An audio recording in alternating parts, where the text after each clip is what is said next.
বিসমিল্লাহির রহমানির রহিম।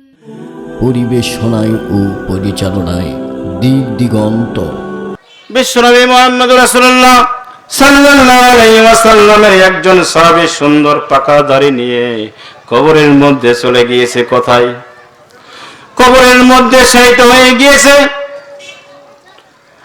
এখন কবরের মধ্যে যখন ওই আল্লাহর নবীর সাহাবীকে দাফন কাফন করা হয়েছে, বন্ধুরা আমার, দাফন কাফন করার পরে আমরা কি বাড়িতে আসবো কি আসবো না?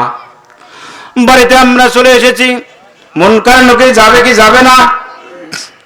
মুনকার নকির যখন চলে গিয়েছে, যাওয়ার পরে এবার কবরের ব্যক্তিকে প্রশ্ন করেছে, আল্লাহর নবীর সাহাবীকে প্রশ্ন করেছে।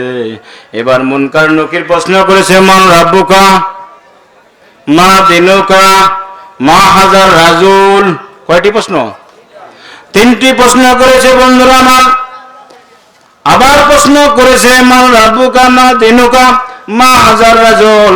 আবার প্রশ্ন করেছে, কিন্তু কবরের লোকটা কোনো জবাব দেয় না। এবার আল্লাহর নবীর সাহাবী কবরের লোকটা উঠে বসেছে। বসার পরে এবার বলে মুনকার নকিরকে, ও ফেরেশতারা, তোমরা কি আমাকে চেনো? তোমরা কি আমাকে চিনো? আমি শেষ পয়গম্বরের উম্মত, পাকা দাড়ি নিয়ে আমি কবরের মধ্যে এসেছি। আমাকে প্রশ্ন করতে কি তোমাদের ভয় লাগে না?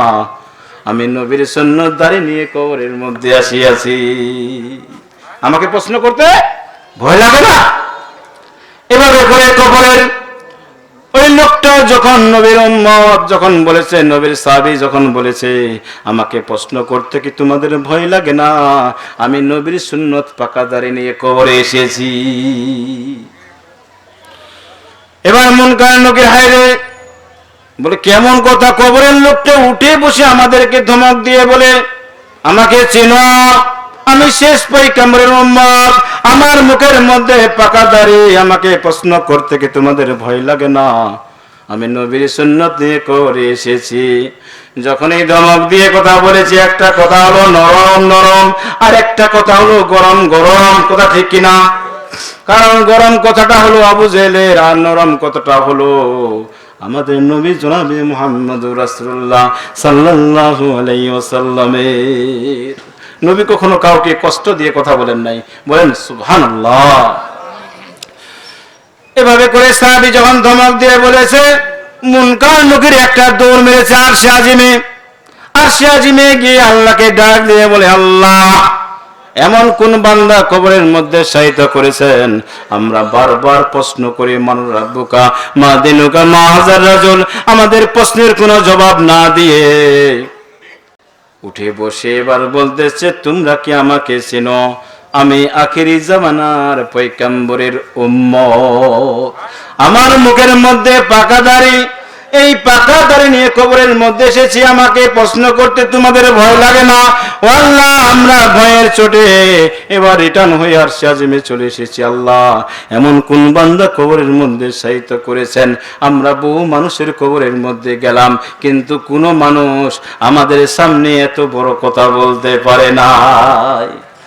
আল্লাহ রাব্বুল আলামিন বললেন, ও ফেরেশতারা, তোমাদেরকে কি বলেছে? ফেরেশতারা বলল, আমরা যখন একবার নয়, দুবার নয়, তিনবার বলেছি, মান রাব্বুকা মা দিনুকা মা হাজার রাজুল, কিন্তু প্রশ্নের কোনো জবাব দেই নাই। ওই লোকটা উঠে বসে এবার বলতেছে, তোমরা কি আমাকে চিনো? আমি আখিরি জামানার পয়গম্বরের শেষ উম্মত। মুখের মধ্যে আমি নবীর সুন্নাত নিয়ে কবরে এসেছি। আমাকে প্রশ্ন করতে তোমাদের ভয় লাগে না? সঙ্গে সঙ্গে আল্লাহ রাব্বুল আমিন ডাক দিয়ে বললেন, ও ফেরেশতারা, আর যাবি না, যাবি না। ওই লোকটার কবরের তিনটি প্রশ্নের জবাব আমি আল্লাহ নিজে দিয়ে দিব। সুবহানাল্লাহ। আসতে বলেন ভাই, সুবহানাল্লাহ।